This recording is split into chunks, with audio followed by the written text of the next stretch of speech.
اسی شے کا اظہار حضرت ابراہیم نے اپنے مولا کے ساتھ کیا، اپنے رب کریم کی بارگاہ کے اندر کیا۔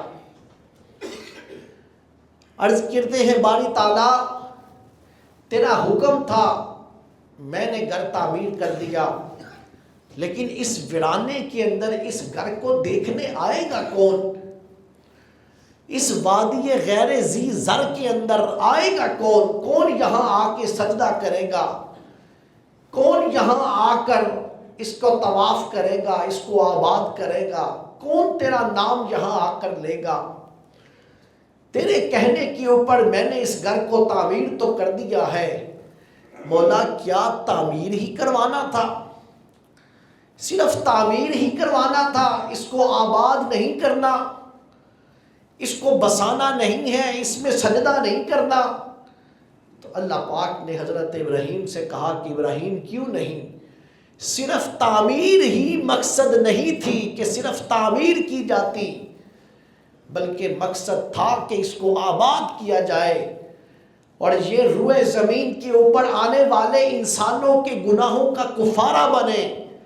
جو یہاں آئے جب واپس پلٹ کے جائے تو اس کی کیفیت یوں ہو کہ جیسے اس نے گناہوں سے یوں صاف ہو جائے جیسے آج ہی اس دنیا کے اندر اس نے جنم لیا ہے۔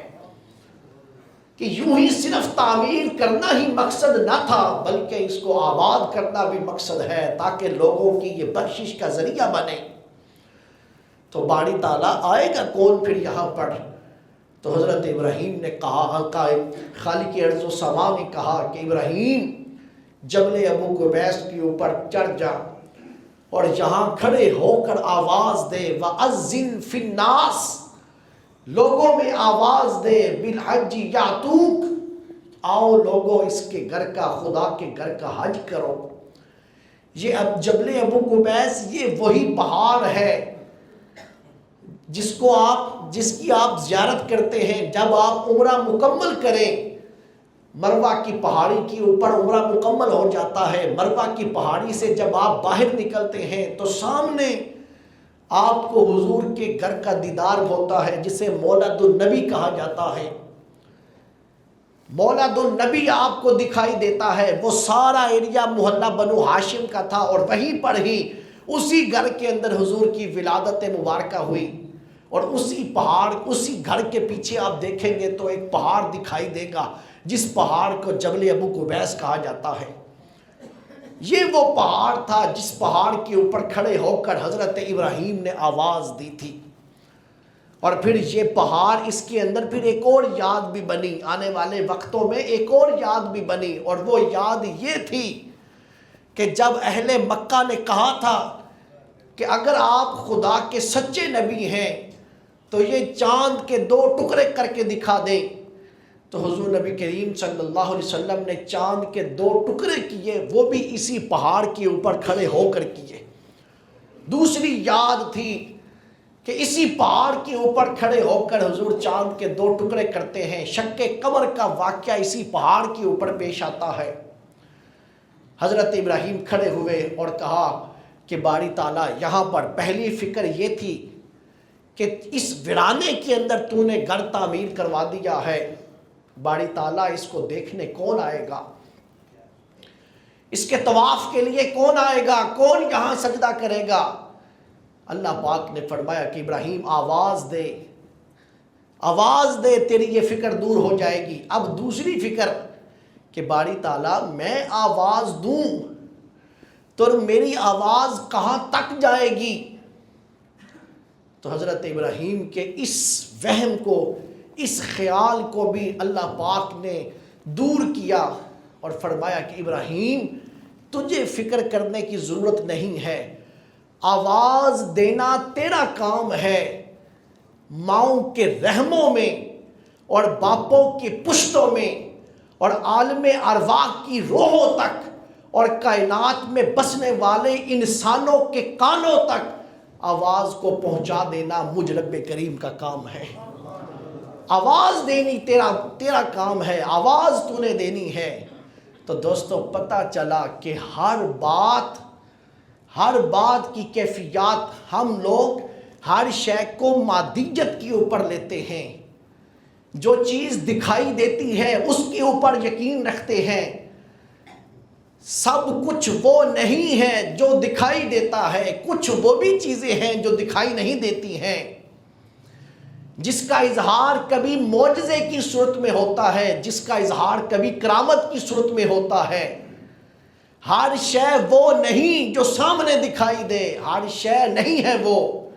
کچھ چیزیں ایسی بھی ہیں جو اللہ نے پردہ خفا کے اندر رکھی ہیں، پردہ غیب کے اندر رکھی ہیں، ان پہ بھی ایمان رکھنا لازم ہے۔ بلکہ قرآن جہاں سے شروع ہوتا ہے، پہلی سطروں کے اندر آپ یہ پڑھیں گے، الذین الف لام میم ذالک الکتاب لا ریب فیہ ھدی للمتقین، آگے الذین یؤمنون بالغیب، کہ ایمان والوں کی علامت یہ ہے کہ وہ غیب کے اوپر ایمان رکھتے ہیں۔ اب آج کسی قسم کا اس وقت کوئی ساؤنڈ سسٹم نہ تھا، کسی قسم کا کوئی سپیکر نہ تھا، کسی قسم کا کوئی اس طرح کا انتظام نہ تھا کہ آواز پہنچائی جاتی، لیکن دوستو آواز پہنچائی گئی، آواز پہنچائی گئی تو پتہ چلتا ہے آواز کے لیے ابراہیم سامنے کھڑے کیے گئے، اور آواز کو پہنچانے کے لیے رب کریم نے اپنی قدرتوں کا اظہار کیا۔ اور کہاں تک آواز گئی، کہاں تک آواز گئی، جو انسان بس رہے تھے اس وقت روئے زمین کے اوپر، انہوں نے بھی آواز سنی، جو عالم ارواح میں تھے ابھی انہوں نے بھی سنی، اور جو ابھی ماؤں کے رحموں میں تھے انہوں نے بھی سنی، اور جو ابھی باپ کے صلبوں میں تھے انہوں نے بھی آواز سنی۔ ماؤں کے رحموں سے مراد کہ شکم مادر میں تھے، اور باپ کے صلب سے مراد کہ باپ کی مرد کی ریڑھ کی ہڈی میں سے مادہ منویہ کا خروج ہوتا ہے، جہاں سے عورت جو ہے وہ حاملہ ہوتی ہے۔ قرآن کریم کہتا ہے یخرج من بین صلب والترائب، کہ اس انسان کو ہم نے پیدا کیا صلب اور ترائب کے درمیان میں سے رکھ کے۔ صلب سے بھی حصہ دیا گیا، رحم سے بھی حصہ دیا گیا۔ جو ماؤں کے رحموں میں تھے انہوں نے بھی سنی، جو باپوں کے صلبوں میں تھے انہوں نے بھی سنی، جو جہاں جہاں تھا اس نے وہاں وہاں سنی۔ اور بخت آور وہ لوگ تھے جنہوں نے سنا اور سن کے کہا کہ لبیک اللہم لبیک لا شریک لک لبیک ان الحمد والنعمت لک والملک لا شریک لک لبیک۔ ابراہیم کی آواز آئی، ابراہیم کی آواز کے اوپر لوگوں نے تلبیہ پڑھا۔ بخت آور لوگ تھے جن کی زبانوں سے تلبیہ نکلا۔ آواز ابراہیم دے رہے ہیں، لیکن آواز کا جو جواب ہے وہ رب کریم کی بارگاہ میں جا رہا ہے کہ لبیک اللہم لبیک، مولا ہم حاضر ہیں، ہم حاضر ہیں، ہم حاضر ہیں، لبیک اللہم لبیک، مالک ہم حاضر ہیں۔ آواز دی دوستو، جس نے ابراہیم کی آواز کے اوپر جواب دی، وہی روحیں اس کائنات کے اندر جس وقت آئیں، اللہ نے انہی کو ہی اپنے گھر بیت اللہ کے طواف کی سعادت بخشی۔ وہی روحیں آتی رہیں، کعبۃ اللہ کا طواف کرتی رہیں۔ اور دوستو پھر مزے کی بات تو یہاں پر یہ بھی ہے کہ جس نے یوں نہیں تھا کہ کسی نے سنا اور ایک دفعہ سن لیا اور جواب دیا، نہیں، کچھ روحیں ایسی تھیں جو محبت کے اندر مچل گئیں، اور محبت کے اندر مچلی تو ایک بار جواب نہ دیا بلکہ بار بار کہا لبیک اللہم لبیک لبیک اللہم لبیک، بار بار تلبیہ پڑھا۔ علماء نے لکھا جس نے جتنی بار تلبیہ پڑھا اللہ نے اتنی بار اس کو حج کی توفیق عطا فرما دی۔ اور یہ روئے کائنات کے ختم ہونے تک یہ سلسلہ یوں ہی رہے گا۔ اس لیے اس مقام کے اوپر پہنچ کر یہ دعا کیا کریں، خدا کرے ہماری روحیں ان روحوں میں شامل ہو جنہوں نے ابراہیم کی آواز کے اوپر لبیک اللہم لبیک کہا تھا۔ خدا کرے ہماری روحوں نے بھی کہا ہو، اور اللہ ہمیں بھی یہ حج کی سعادت عطا کر دے۔ حضرت ابراہیم نے آواز دیتے ہیں۔ سامعین محترم، حضرت ابراہیم کی اس آواز کے اوپر روئے زمین کے لوگ حج بیت اللہ کے لیے جاتے ہیں، اور حج بیت اللہ کا آغاز کر دیا گیا۔ اور حج بیت اللہ کیا جا رہا ہے۔ آگے چلیں، پہلا حصہ یہ پڑا۔ دوسرا، ابراہیم طواف کرتے ہیں، طواف سے حج کا آغاز ہوا۔ تیسری چیز، حج بیت اللہ کے اندر حضرت ابراہیم کا حصہ یہ ہے، آپ کے خاندان کا حصہ یہ ہے کہ حضرت ابراہیم کے لیے، حضرت ابراہیم جس وقت آپ جس وقت آپ کعبۃ اللہ کی تعمیر کر رہے تھے، اس وقت آپ کے بدن کے اوپر 2 ہی چادریں تھیں، ایک تہ بند باندھ رکھا تھا اور ایک چادر تھی جو اوپر لے رکھی تھی۔ سامعین محترم، خدائے وحدہ لا شریک کو ادا اتنی پسند آئی کہ رہتی دنیا تک جس نے عمرہ کرنا ہے اور جس نے حج بیت اللہ ادا کرنا ہے، سب کے لیے یہ حکم دے دیا گیا اور واجب حکم دے دیا گیا، کوئی بھی آئے گا عمرے کے لیے، کوئی بھی آئے گا حج کے لیے، اب انہی 2 چادروں کے اندر آ کے حج بیت اللہ کی ادائیگی کرے گا۔ حضرت اسماعیل، حضرت ابراہیم کا یہ لباس تھا جس دوران آپ کعبے کی تعمیر کر رہے تھے، حضرت ابراہیم کے خاندان کا حصہ ڈلا۔ پھر سامعین محترم آگے چلیے، مینا کے اندر پہنچتے ہیں۔ مینا کے اندر پہنچ کے حضرت ابراہیم حضرت اسماعیل کو لٹا لیتے ہیں اور قربانی کا فریضہ سر انجام دیتے ہیں۔ خدائے وحدہ لا شریک کو ابراہیم کی یہ بھی ادا اس قدر پسند آئی کہ نہیں دیکھا کہ سامنے میرا بیٹا ہے، نہیں دیکھا کہ ایک پچھلی عمر میں مل رہا ہے، 90 سال کے بعد مل رہا ہے، نہیں دیکھا کہ چاند جیسا پیارا ہے، نہیں دیکھا کہ صرف 14 یا 15 برس عمر ہے، کچھ نہیں دیکھا۔ ابراہیم نے صرف ایک ہی بات دیکھی کہ میرے رب کا حکم ہے۔ اسماعیل کو لٹا کے اوپر چھری چلاتے ہیں، چھری رکھ دیتے ہیں۔ خدا کو یہ ادا بھی اتنی پسند آئی کہ حج بیت اللہ بھی اس وقت تک مکمل نہیں ہوتا جب تک ابراہیم کی یہ سنت ادا نہیں کی جاتی۔ ہاں، حضرت ابراہیم کے خاندان کا حصہ۔ لوگوں، یہ کیوں تھا؟ یہ ساری باتیں، یہ باتیں کیوں تھی؟ یہ باتیں اسی لیے تھی کہ ابراہیم خلیل اللہ کی زندگی کو آپ دیکھیں، اول سے لے کے آخر تک دیکھیں، ابراہیم نے سانس بھی لیا ہے تو وہ بھی خدا کی رضا کے لیے لیا ہے۔ اپنی انا نہیں ہے، اپنی بات نہیں ہے، اپنی گفتگو نہیں ہے، جو زندگی گزاری ابراہیم نے خدا کے لیے گزاری۔ کہاں سے گزرے، کس امتحان سے گزرے؟ کہیں نارے نمرود میں گرائے جا رہے ہیں، کہیں نمرود کی آگ ہے، کہیں جو ہے وہ آپ کے تن سے کپڑے اتارے گئے، کپڑے اتارے جاتے ہیں، برہنہ حالت کے اندر آپ کو آگ میں ڈالا جا رہا ہے، آپ اس کو بھی قبول کرتے ہیں، اس کیفیت کے اندر آپ کو آگ میں ڈال رہے ہیں۔ جبرائیل کہتے ہیں ابراہیم تیری مدد کے لیے آ گیا ہوں، آپ بتا تیری مدد کرو۔ اس کیفیت کے اندر کہہ رہے ہیں حسبنا اللہ و نعم الوکیل، نعم المولا و نعم النصیر۔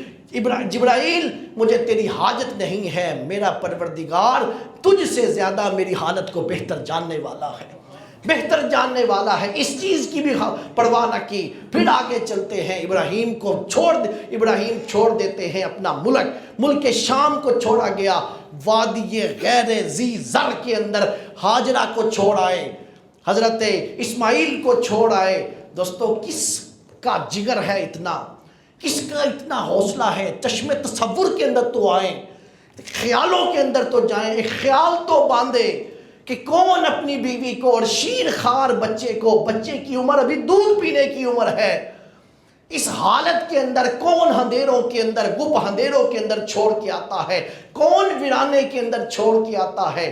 لیکن حکم آ گیا کہ چھوڑ آؤ، جا کے ہاجرہ کو بھی چھوڑ کے آؤ، اسماعیل کو بھی چھوڑ آؤ۔ چھوڑ آتے ہیں۔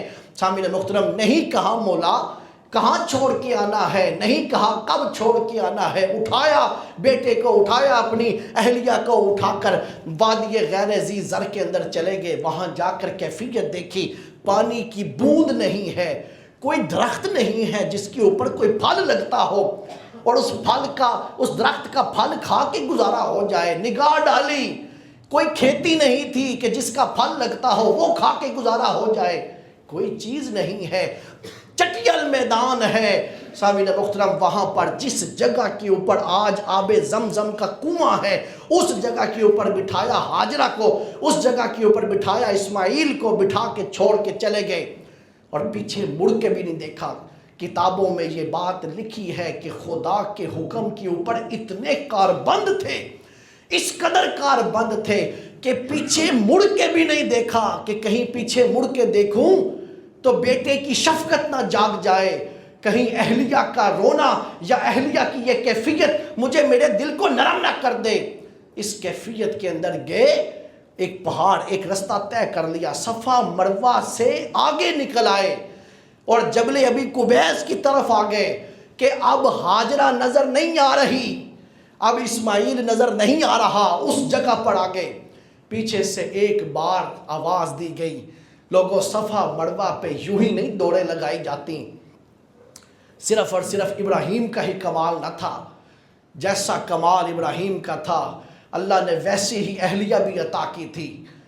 حضرت ہاجرہ کی یاد کے اندر صفا مروہ پہ دوڑا جاتا ہے، کیوں دوڑتے ہیں، کیوں بھاگا جاتا ہے، وہاں ملتا کیا ہے؟ لیکن خدا کی بندی کی یاد تھی، ایک وہ جملہ خدا کو پسند آ گیا۔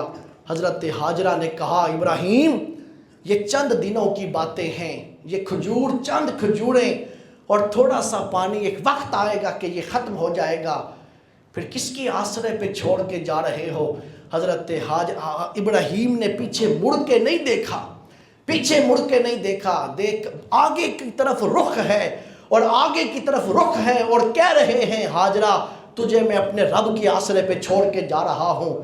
آگے کیا کمال ہاجرہ کا جملہ تھا، سیدہ ہاجرہ دوستو عورت زاد ہے، عورت ہے، گپ اندھیرے ہیں، کوئی تیسرا آدمی وہاں پر موجود نہیں ہے، کوئی قبیلہ آباد نہیں، کوئی محلہ آباد نہیں، کوئی روشنی نہیں ہے وہاں پر، کوئی پانی کی بوند وہاں پر موجود نہیں ہے، کوئی شادابیاں وہاں پر موجود نہیں ہے، عورت ہے۔ اللہ نے اس عورت کو کیا جگر دیا تھا، کیا حوصلہ دیا تھا، اسے اپنے رب کے اوپر کتنا یقین تھا، کس حد تک وہ یقین کی منزل کے اوپر فائز تھی۔ قرآن کہتا ہے وَاعْبُدْ رَبَّكَ حَتَّى يَأْتِيَكَ الْيَقِينُ، اپنے رب کی عبادت کرو یہاں تک کہ تم یقین کی منزل کے اوپر فائز ہو جاؤ۔ کس حد تک یقین کی منزل پہ فائز تھے؟ ابراہیم نے کہا اپنے رب کے آسرے پہ چھوڑ کے جا رہا ہوں، تو ہاجرہ بھی کہنے لگی ابراہیم اگر رب کے آسرے پہ چھوڑ کے جا رہے ہو تو چلے جاؤ، وہ خدا ہمیں کبھی بھی تنہا نہیں چھوڑے گا، وہ خدا ہمیں کبھی بھی تنہا نہیں چھوڑے گا، بے آسرا نہیں چھوڑے گا۔ سامعین محترم، لیکن ابراہیم بھی آخر باپ تھے، حضرت ابراہیم گزرتے جا رہے ہیں، جس وقت اوجل ہو گئے نظروں سے اوجل ہو گئے، اب دیکھنے والی آنکھ ہاجرہ نہیں دیکھ سکتی تھی، اسماعیل نہیں دیکھ سکتا تھا، پہاڑی کے پیچھے چلے گئے، پہاڑی کے پیچھے کھڑے ہو کے پھر کعبے کی طرف رخ کیا، جس جگہ کعبے کی دیواریں تھیں وہاں رخ کیا اور ہاتھ اٹھا لیے، اور ہاتھ اٹھا کر کہنے لگے کہ پروردگار عالم تیرے آسرے کے اوپر میں ہاجرہ کو اسماعیل کو چھوڑ کے جا رہا ہوں، اے میرے مولا ان ہاجرہ کی اور اسماعیل کی ان کو تنہا نہ چھوڑنا، ان کو بے آسرا نہ چھوڑنا، اے پروردگار عالم اس مکہ شہر کے اندر وہ نعمتیں عطا فرما کہ اس شہر کی ایک ایک نعمت کے اندر کئی گناہ برکتیں نصیب فرما دے۔ حضرت ابراہیم نے یہ دعا چھپ کے کی کہ کوئی دیکھے نہ، اور دیکھ کر ابراہیم وہاں سے چلے جاتے ہیں۔ دوستو اسی لیے کہا ابراہیم نے وہاں کھڑے ہو کر اولاد کی دعا کی، اور جس کو بھی آج اولاد کی طرف سے کوئی پریشانی ہے، ہو نہیں رہی اولاد، ہو گئی ہے تو فرما بردار نہیں ہے، انہی جگہوں کے اوپر کھڑے ہو کر، جن جگہوں پہ کھڑے ہو کر ابراہیم نے دعا مانگی تھی وہیں کھڑے ہو کر دعا مانگو۔ حضرت ابراہیم کی دعا کی برکت سے آج بھی اولاد کے حق میں باپ کی دعا وہاں قبول ہوتی ہے، وہاں پر شرف قبولیت نصیب ہو جاتا ہے۔ ابراہیم چھوڑ کے چلے گئے، حضرت ہاجرہ کا وہ جملہ خدا کو اتنا پسند آیا۔ پھر دیکھیے حضرت ہاجرہ، پانی ختم ہو جاتا ہے، اب ہاجرہ کی ممتا جاگتی ہے، صفا کی پہاڑی کے اوپر آتی ہیں، قریب پہاڑی تھی صفا کی پہاڑی پہ آ کے دیکھا کہ کہیں تو نظر آئے گا، کہیں تو نظر آئے گا۔ دیکھتی کیا تھی؟ پرندہ دیکھتی تھی، پرندہ پانی کے ہونے کی علامت یہ تھی کہ جہاں پانی ہوتا وہاں پرندہ دکھائی دیتا تھا، لیکن دور دور تک کوئی پرندہ نظر نہیں آ رہا، دور دور تک پرندہ نظر نہیں آ رہا۔ ہاجرہ نیچے اتر آتی ہیں، جب نیچے اترتی ہیں تو دیکھتے ہیں کہ حضرت اسماعیل بلک رہے ہیں، حضرت اسماعیل ایڑیاں مار رہے ہیں۔ پھر نہ دیکھا گیا، پھر مروہ کی طرف چلی گئی، اس طرف دکھائی نہیں دیا، کوئی اس طرف دکھائی دے دے، دور تک نگاہ ڈالتے ہیں، کہیں تو کوئی پرندہ دکھائی دے گا، کہیں تو کوئی سبزہ نظر آئے گا۔ سبزے کی ہونے کی بھی علامت یہی تھی کہ یہاں پانی موجود ہے، پرندے کے ہونے کی بھی علامت موجود تھی کہ یہاں پر پانی موجود ہے، لیکن نہ پرندہ دکھائی دیتا ہے نہ سبزہ دکھائی دیتا ہے۔ ادھر جاتی ہیں، ادھر جاتی ہیں، ادھر جاتی ہیں، ادھر جاتی ہیں، لیکن اترتی کیوں ہیں؟ اترتی کیوں ہیں؟ صفا سے اترتی کیوں ہیں؟ ایک ہی جگہ کھڑے ہو کر دیکھتی رہتی، اسی لیے دیکھتی ہیں، جب اترتی ہیں تو دیکھتی ہیں کہ اسماعیل کس حالت کے اندر ہے، کس حالت کے اندر ہے۔ کہا تھا کہ میرا رب مجھے تنہا نہیں چھوڑے گا، میرا رب مجھے بے آسرا نہیں چھوڑے گا۔ دیکھتی تھی کہ رب کی مدد بھی آئی ہے کہ نہیں آئی، میرے رب کی مدد بھی آئی ہے کہ نہیں آئی۔ ادھر سے پھر مروہ کی طرف چلی جاتی، پھر واپس آتی، پھر ادھر کو چلی جاتی۔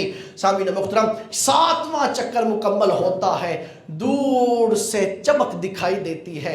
دوڑتی آئی کہ یہ چمک کیسی ہے، تو دیکھا جس پتھر کے ساتھ اسماعیل شیر خارگی کی عمر کے اندر اپنا پاؤں رگڑ رہے ہیں، اسی پتھر سے پانی کا چشمہ پھوٹ پڑا ہے۔ سامعین محترم، وہ پانی کا چشمہ پھوٹا، اس قدر پھوٹتا ہے کہ وہ حضرت ہاجرہ، اور اتنی تیزی کے ساتھ کہ حضرت ہاجرہ تیزی کے ساتھ آپ جو ہے وہ آگے بڑھ کے اس کے گرد باڑ لگاتی ہیں، اور باڑ بھی لگا رہی ہیں اور ساتھ کہہ بھی رہی ہیں زمزم زمزم زمزم، ٹھہر جا ٹھہر جا ٹھہر جا ٹھہر جا۔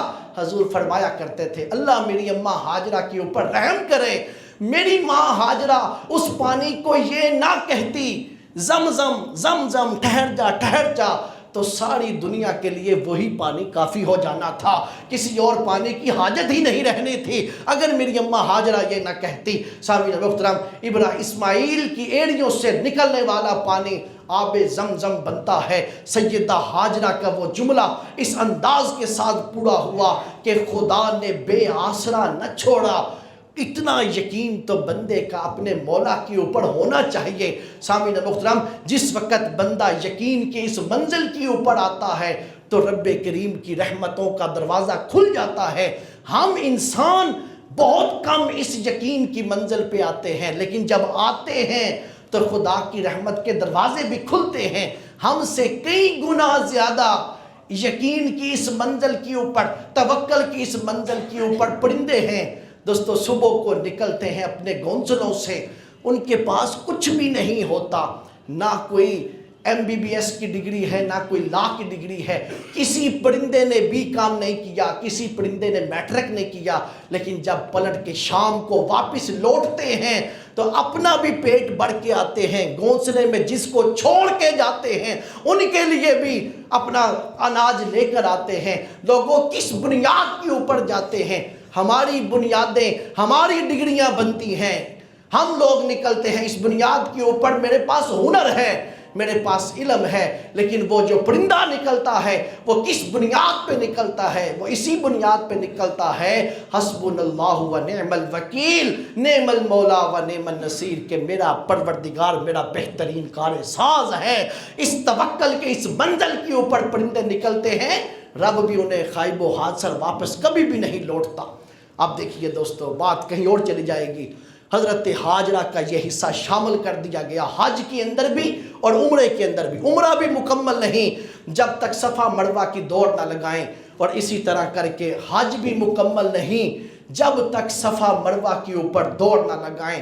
حضرت ہاجرہ کے ابراہیم کے خاندان کا یہ بھی حصہ حج کے اندر شامل ہو گیا۔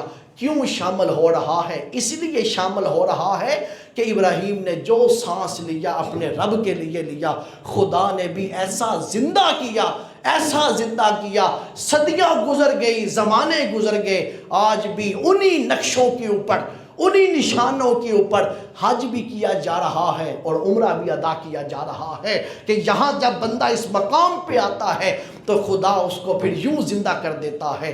تو سامعین محترم، حج بیت اللہ کا آغاز ہوا حضرت ابراہیم کے بعد سے، پھر حج انہی خطوط کے اوپر کیا جاتا رہا۔ لیکن تبدیلی آتی گئی، زمانہ گزرتا گیا، تبدیلی آتی گئی، پھر مشرک شرک آ گیا۔ جب مشرک آتے ہیں، جب شرک کا آغاز ہوا، بت پرستی کا آغاز ہوا، تو پھر حج کی حالت بدل گئی۔ کعبے کے اندر بھی بت پڑے ہیں، کعبے کے باہر بھی بت پڑے ہیں۔ پھر وہ لوگ، یہ کیفیت ہو گئی، اس طرح کی حالت ہو گئی حج کی کہ لوگ حج کے لیے آتے تھے تو حج کم ہوتا، تجارتی منڈی زیادہ لگتی تھی، حج کم ہوتا، محفلیں زیادہ جمتی تھی۔ پھر یہ بھی وقت دیکھا کائنات کی آنکھ نے کہ حج کی یہ حالت ہو گئی کہ لوگ ننگی حالت کے اندر، مرد بھی اور عورت بھی کعبے کا طواف کیا کرتے تھے۔ یہ بھی کائنات کی آنکھ نے وقت دیکھا، اور یہ بھی دیکھا بی بی خاتون بھی ناپاکی کی حالت میں ہے۔ جس وقت ناپاکی کے دن آتے ہیں، ناپاکی کی حالت کے اندر حجر اسود کا بوسہ لیتی، اور مرد کے اوپر بھی حالت جنابت آتی، اس حالت کے اندر حجر اسود کا بوسہ لیتی۔ یہاں تک حج کی کیفیت بدل گئی تھی، حج کی حالت بدل گئی تھی، حج کی ساری ہیئت بدل گئی تھی۔ لیکن خدائے وحدہ لا شریک نے اس زمین کے اوپر رحم کیا، اللہ نے اس زمین کے اوپر رحم کیا، اور ہم گناہ گاروں کو رحمت للعالمین عطا کیا۔ سامعین محترم، حضور آئے، حضور کے آنے سے جہاں دیگر شعبوں کے اندر انقلاب آیا، وہیں پر حضور نے حج کو بھی اپنی اصل شکل کے اندر رکھا۔ اور پھر میں یہ بھی بتاتا چلوں، لوگ اپنی مرضی سے حج کیا کرتے تھے، مشرکین اپنی مرضی سے حج کرتے، اپنے کاروبار کو چلانے کے لیے مہینے آگے پیچھے کر دیتے تھے۔ اصلی جو حج کے دن تھے، ذی الحجہ کے جو دن تھے، ان ذی الحجہ کے دنوں کے اوپر حج نہیں کیا جاتا تھا، حج بدل گیا۔ جس پھر وہ وقت آ گیا، حضور نے دن بھی اصل دن کے اوپر لائے حضور حج کو، اور حج کی اصل حالت آپ نے ظاہر کی۔ مدینہ طیبہ میں پہنچ گئے، 9 ذی الحجہ تھی، 9 ہجری تھی، 9 ہجری کے اندر اسلام کا پہلا حج کیا گیا، 9 ہجری میں اسلام کا پہلا حج کیا گیا۔ اور دوستو پھر دیکھیے، پہلا حج کیا گیا، کتنے بندے تھے؟ 300 اور کچھ لوگ تھے، اور کس کی امامت کے اندر کیا گیا؟ کس کی امامت میں؟ لوگوں، حج کا پہلا امام بنا اسلام میں، حج کا پہلا امام بنا کون؟ سامعین محترم، تاجدار صداقت حضرت سیدنا صدیق اکبر رضی اللہ تعالیٰ عنہ کی ذات، آپ حج کے پہلے امام بنتے ہیں۔ نمازوں کے بھی امام ابو بکر ہیں، اور حج کا بھی امام ابو بکر ہے۔ سامعین محترم، کسی نے حضور سے یہ کہا تھا کہ یا رسول اللہ صلی اللہ علیہ وسلم، کہ کسی نے یہ خیال کیا کہ وقت آیا ایک ایسا، نماز سے جماعت کے اوپر حضور تشریف فرما نہ تھے اور ابو بکر بھی نہیں تھے، تو لوگوں نے کہا عمر سے کہ عمر آپ آگے ہو کے جماعت کی امامت کروا دیں۔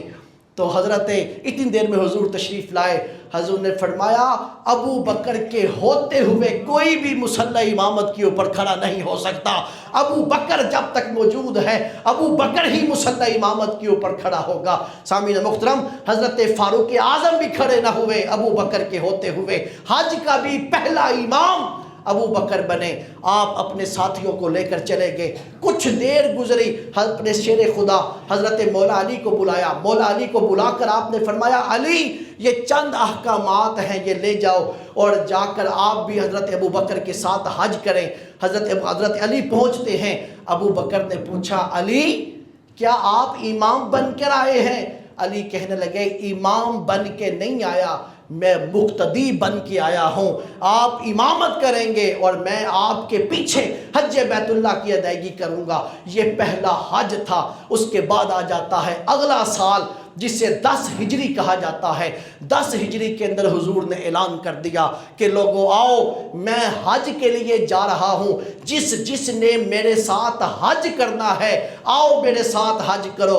لوگوں کیا کیفیت ہوگی آج کسی کے لیے یہ بڑی سعادت ہے کہ اپنی ماں کے ساتھ حج کر رہا ہے، کسی کے لیے یہ بڑی سعادت ہے اپنے باپ کے ساتھ حج کر رہا ہے۔ کچھ بخت آور ایسے بھی ہیں جو اپنے شیخ کے ساتھ حج بیت اللہ ادا کر رہے ہیں، جنہوں نے شیخ کے ساتھ حج کیا ان کی کیفیات اور وجدانی ہے۔ اور لوگوں پھر اندازہ لگائیں ان کا عالم کیا ہوگا جنہوں نے کالی زلفوں والے کے ساتھ والضحیٰ کے مکھڑے کے ساتھ حج بیت اللہ کی ادائیگی کی۔ لوگوں وہ کس کیفیت کے اندر ہوں گے، کیا ان کی کیفیت ہوگی؟ جس نے سنا کہ حضور حج کے لیے جا رہے ہیں اس نے تیاری کی۔ اور لوگوں کتنے لوگ بنے، 1.25 لاکھ لوگ تھے۔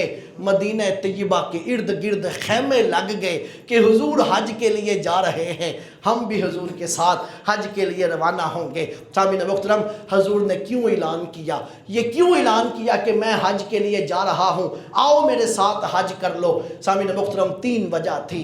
ایک وجہ یہ تھی، پہلی وجہ حضور نے کیوں اعلان کیا، پہلی وجہ یہ تھی تاکہ لوگ مجھے دیکھ لیں کہ کس طرح حج کرنا ہے، اور یہ جو مشرکوں نے حج کی کیفیت بدل دی تھی وہاں سے ہٹ جائیں اور مجھے دیکھیں کہ کس طرح حج کرنا ہے، رہتی دنیا تک اسی طرح حج کرتے رہیں۔ ایک وجہ یہ تھی، اور دوسری وجہ یہ تھی، اس حج کو حجۃ الوداع بھی کہا جاتا ہے۔ آپ نے الوداع کر دیا۔ کیا الوداع کر دیا؟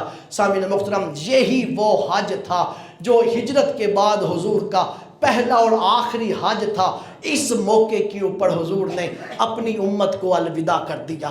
آپ نے فرمایا، لوگوں میری اور تمہاری یہاں پر آخری ملاقات ہے، اس کے بعد تم مجھے اس جگہ کے اوپر نہیں دیکھو گے۔ سامعین محترم، یہ بھی بڑی سعادت تھی کہ حضور کے ساتھ حج کر رہے تھے، لیکن دیکھیے اس وقت ان کے دل پہ کیا گزری ہوگی کہ جب حضور نے یہ فرمایا ہوگا کہ اس جگہ کے اوپر میری تمہاری یہ آخری ملاقات ہے، اس کے بعد آج کے بعد تم مجھے اس جگہ کے اوپر نہیں دیکھو گے۔ 10 ہجری تھا، 11 ہجری میں حضور وصال کر گئے۔ سامعین محترم، وہ جنہوں نے اپنی آنکھوں کے اندر حضور کے نقش سما لیے انہوں نے سما لیے۔ سامعین محترم، جنہوں نے نقش اپنے دلوں میں اتار لیا انہوں نے اتار لیا۔ ہم تو باتیں کر کے لذت لیتے ہیں، ہم تو باتیں کر کے ایمان تازہ کرتے ہیں، لوگوں ان کی کیفیت کیا ہوگی جو اس وقت بنفس نفیس حضور کے ساتھ تھے۔ اور پھر تیسری چیز یہ تھی، سامعین محترم، تیسری چیز یہ تھی، حضور نے اعلان کیا کہ آؤ میرے ساتھ حج کرو۔ حضور دیکھنا چاہتے تھے کہ میری محنت کا نتیجہ کیا ہے۔ ایک وقت تھا جب مکے کے اندر میں نے پتھر کھائے تھے، ایک وقت تھا جب گالیاں سنی تھی، ایک وقت تھا، وہ بھی وقت دیکھا تھا کہ جب میرے اوپر اوجریاں ڈالی گئی، وہ بھی وقت تھا جب میرے راستے کے اندر گڑھے کھودے گئے، جب کانٹے بچھائے گئے، وہ بھی وقت تھا۔ وہ بھی وقت دیکھنا پڑا کہ مکے سے نکلنا پڑ گیا، اور مکے سے نکلے تھے تو صرف ہم 2 ہی تھے، ایک ابو بکر تھا اور ایک میں تھا۔ دیکھنا چاہتے تھے کہ میری محنتوں کا نتیجہ کیا نکلا ہے۔ تو سامعین محترم، رب دکھانا یہ چاہتا تھا کہ میرے محبوب، ہم نے آپ کی رت جگہوں کو ضائع نہیں کیا، ہم نے آپ کی محنتوں کو ضائع نہیں کیا۔ آئیے اپنی آنکھوں سے منظر دیکھیے، اپنی آنکھوں سے اپنی محنت کو دیکھیے، ہم آپ کو آپ کی محنت دکھاتے ہیں۔ نوح علیہ السلام نے 950 سال تبلیغ کی، بندے 40 مسلمان ہوئے۔ ایسے بھی نبی گزرے جن کا ایک ہی امتی تھا، اور لوگوں ایسے بھی نبی گزرے جن کا کوئی بھی امتی نہیں تھا، وہ خود آئے اور خود ہی چلے گئے۔ حضور نے صرف 23 سال ہی آپ نے محنت کی، اور 23 سالوں میں بھی 10 سال 13 سال مارے کھائیں، اور 10 سال مدینہ طیبہ میں آئے۔ اب وقت آ گیا تھا کہ خدا حضور کو اپنی یہ رحمت کے دروازے کھولتا اور یہ حضور کو محنت کا نتیجہ دکھاتا۔ لوگوں حضور نے پھر اپنی آنکھوں سے دیکھا۔ کیا دیکھا حضور نے اپنی آنکھوں سے؟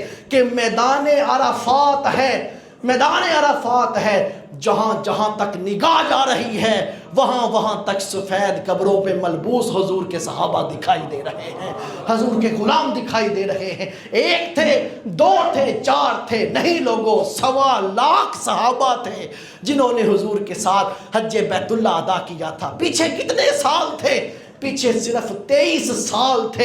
ان 23 سالوں کے اندر اس نبی آخر زمان نے وہ انقلاب برپا کر دیا جو نہ آپ سے پہلے کسی نے کیا نہ آپ کے بعد کسی نے کیا۔ یہ منظر خدا دکھانا چاہتا تھا کہ میرے محبوب اپنی آنکھوں سے اپنی محنتوں کا صلہ دیکھیے، اور لوگوں خدا نے اپنے محبوب کو یہ رتبہ عطا کیا۔ اور یہ 1.25 لاکھ وہ تھے جنہوں نے حضور کے ساتھ حج کیا تھا، اور ابھی وہ بھی لوگ تھے جو حضور کے ساتھ حج نہ کر سکے، کسی وجہ سے نہ کر سکے، کسی وجہ سے آ نہ سکے۔ جس طرح کسی آپ مدینہ طیبہ واپس گئے، آپ نے پوچھا ایک خاتون سے، اماں تو گئی نہیں حج کرنے، تو میرے ساتھ حج کرنے نہیں گئی؟ تو وہ کہنے لگی یا رسول اللہ ہمارے پاس ایک ہی سواری ہے، تو میرا خاوند آپ کے ساتھ چلا گیا تو میں نہیں جا سکی۔ ایسے بھی لوگ موجود تھے جو جا نہ سکے، ایسے بھی موجود تھے جو جا نہ سکے۔ کہا کہ میں ایک سواری تھی، میرا خاوند چلا گیا، میں نہیں جا سکی، میرے دل میں بات رہ گئی۔ حضور نے فرمایا فکر نہ کر، رمضان آئے گا، رمضان کے اندر جا کے عمرہ کرنا۔ رمضان میں جو عمرہ کرے گا وہ یوں ہی سمجھے جیسے اس نے میرے ساتھ حج بیت اللہ ادا کیا ہے، اس نے میرے ساتھ حج کیا ہے۔ دوستو وہ بھی لوگ تھے جو جا نہ سکے۔ یہ 1.25 لاکھ تو وہ دکھائی دے رہے تھے، وہ نظر آ رہے تھے جنہوں نے حضور کے ساتھ حج کیا، اور دیکھ کے وہ وعدہ پورا ہو گیا کہ وَرَفَعْنَا لَكَ ذِكْرَكَ، اے محبوب تیرے لیے ہم نے تیرے ذکر کو بلند کر دیا۔ دوستو وقت گزرتا چلا آ رہا ہے، وقت گزر رہا ہے، وقت گزرتا چلا گیا، اور حج بیت اللہ کی ادائیگی آج تک ہوتی چلی آ رہی ہے۔ دوستو کس انداز کے ساتھ پھر حضور نے حج کیا، اور کس انداز سے لوگوں نے حضور کو حج کرتے دیکھا۔ انہوں نے تو دیکھا لیکن ہم صرف سنتے ہیں۔ آپ کے حج کا ذکر کے لیے سامعین محترم اگلے جمعے کو یہیں سے گفتگو شروع کروں گا۔ اللہ سمجھنے کی عمل کی توفیق عطا فرمائے۔